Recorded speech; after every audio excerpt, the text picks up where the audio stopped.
Hello my dear friends, good evening all of you. Sorry, ಇವತ್ತು ನಾವು ಸ್ವಲ್ಪ busy ಇರೋ ಕಾರಣದಿಂದ ಮೀನಿಂಗ್ಸನ್ನು ವೊಕ್ಯಾಬ್ಯುಲರಿನ ಮಾಡೋದು ಲೇಟ್ ಆಯಿತು. ಸೊ ಇವಾಗ ಫಸ್ಟ್ ಒನ್ ಇವತ್ತಿನಿಂದ ಡೈಲಿ ನಾನು ಅಪ್ಡೇಟ್ ಮಾಡ್ತಾ ಬರ್ತೇನೆ. ಪ್ಲೀಸ್ ನನಗೆ ಎಲ್ಲರೂ ಸಪೋರ್ಟ್ ಮಾಡಿ. ಫಸ್ಟ್ ಒನ್ ಏನಿದೆ ಈ ಮೀನಿಂಗ್, ಸ್ಕ್ರಟನೈಸಿಂಗ್. SCRUTINISING,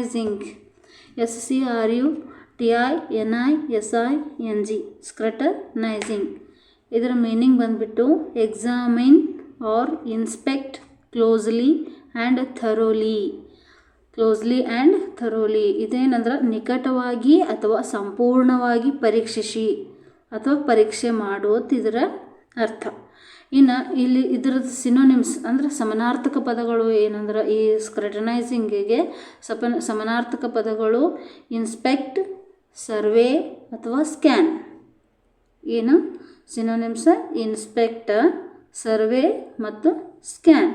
ಇನ್ಸ್ಪೆಕ್ಟ್ ಅಂದ್ರೆ ಮೀನ್ಸ್ ತಪಾಸಣೆ ಮಾಡೋದು, ಸರ್ವೆ ಮೀನ್ಸ್ ಸಮೀಕ್ಷೆ ಮಾಡೋದು, ಸ್ಕ್ಯಾನ್ ಮೀನ್ಸ್ ಸ್ಕ್ಯಾನ್ ನಿಮಗೆ ಗೊತ್ತೇ ಅದ ಆಲ್ರೆಡಿ.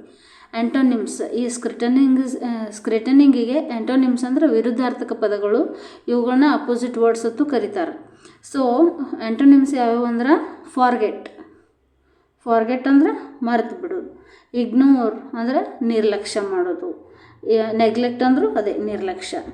ಮತ್ತು ಈ ಸ್ಕ್ರಟನೈಸಿಂಗನ್ನು ನಾವು ಒಂದು ಯೂಸೇಜ್ ಆಗಿ ಒಂದು ಸೆಂಟೆನ್ಸಲ್ಲಿ ಯಾವ ರೀತಿ ಬಳಸ್ಬೋದು ನೋಡ್ರಿ. ಇಲ್ಲಿ customers were warned to scrutinise the small print. Once again I repeat it. Customers were warned to scrutinise the small print. ಇದರರ್ಥ ಗ್ರಾಹಕರಿಗೆ ಸಣ್ಣ ಮುದ್ರಣವನ್ನು ಪರೀಕ್ಷಿಸಲು ಎಚ್ಚರಿಕೆ ನೀಡಲಾಗಿದೆ ಅಂತ ಅರ್ಥ. ಈಗ ನಾವು ಗ್ರಾಹಕರು ಅಂದರೆ ಈಗ ಎಲ್ಲರಿ ನಾವು ಅಂಗಡಿಗೆ ಹೋದಾಗ ನಾವು ಗ್ರಾಹಕರು ಇರ್ತಾರಲ್ಲ, ಅವರಿಗೆ ನಾವು ಏನು ಮಾಡಬೇಕು, ಒಂದು ಸಣ್ಣ ಮುದ್ರಣ ಒಂದು ಸಣ್ಣ ಪ್ರಿಂಟ್ ಕೊಟ್ಟಿರ್ತೀವಿ, ಅದನ್ನು ಅವ್ರು ಏನು ಮಾಡಬೇಕು, ಸ್ಕ್ರಟನೈಸ್ ಮಾಡಬೇಕು. ಅಂದರೆ ಅದನ್ನು ಅಬ್ಸರ್ವ್ ಮಾಡಬೇಕು, ಅಂದ್ರೆ ಗ್ರಹಿಕೆನ ಮಾಡಬೇಕು, ಮುದ್ರಣವನ್ನು ಪರೀಕ್ಷಿಸಬೇಕು. ಈಗ ಒಂದು ಮಾರ್ಕೆಟಿಗೆ ಹೋಗಿರ್ತೀವಿ ನಾವು, ಫಾರ್ ಎಕ್ಸಾಂಪಲ್ ಅಲ್ಲಿ ಮಾರ್ಕೆಟಿಗೆ ಹೋದಾಗ ಎಲ್ಲ ಆದಮೇಲೆ ಬಿಲ್ ಕೊಡ್ತಾರೆ ನಮಗೆ. ಆ ಬಿಲ್ಲನ್ನು ನಾವು ಏನು ಮಾಡ್ತೀವಿ, ಆ ಬಿಲ್ಲನ್ನು ನಾವು ಪರೀಕ್ಷೆ ಮಾಡ್ತೀವಿ, ಎಲ್ಲಿಂದ ತೊಗೊಂಡಿರೋದು. ಅದು ಸ್ಕ್ರಟನೈಸಿಂಗ್ ಮೀನ್ಸ್ ಏನು, ನಿಕಟವಾಗಿ ಸಂಪೂರ್ಣವಾಗಿ ಪರೀಕ್ಷಿಸಿ ಅಂತ ಇದರ ಅರ್ಥ. ಸೊ ನನಗೆ ಇದೇ ರೀತಿ ಸಪೋರ್ಟ್ ಮಾಡಿ.